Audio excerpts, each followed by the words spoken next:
London, a city celebrated for attracting the world's best talent, offering opportunity and a multicultural society.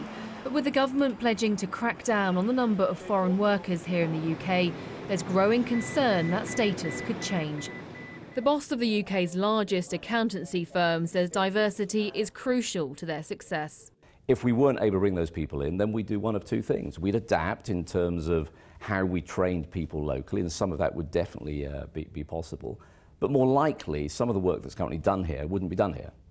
You know, we're a global organisation. The work would be done outside the UK rather than in the UK. So you'd move your business?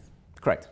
This comes after Deloitte was named as the source of a leaked memo raising concerns that the government has no plan for Brexit. Sky News submitted a Freedom of Information request to the Home Office asking how many foreign workers were employed.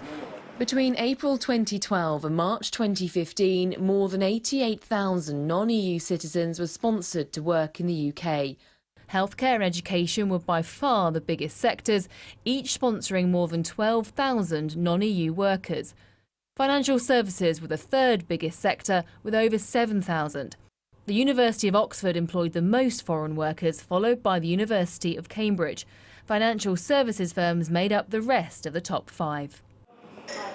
It's not just businesses that are worried about the government's immigration stance, so are foreign workers.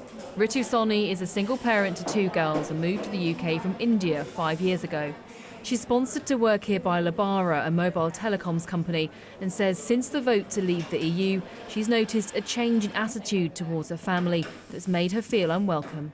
And suddenly there's Brexit and bam, you know, the next morning girls wake up and they're brown.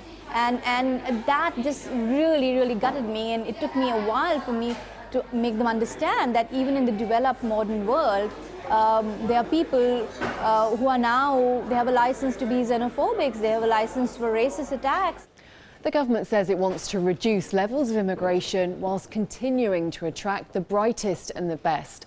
Universities like Imperial College London say that's essential and requires a visa system that allows them to attract the most talented academics, researchers and innovators to work here.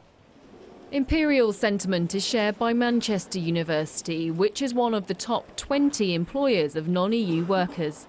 How many non-UK nationals we employ is a global measure of our success. It's the way we're judged in international league tables. So the more international we are, the better we're deemed to be. And that's one of the reasons why UK universities do so well in global rankings tables. Universities and businesses say there's an economic need to have a diverse workforce, and they rely on immigration from in and outside the EU for that, and to keep them among the best in the world. Charlotte Lomas, Sky News.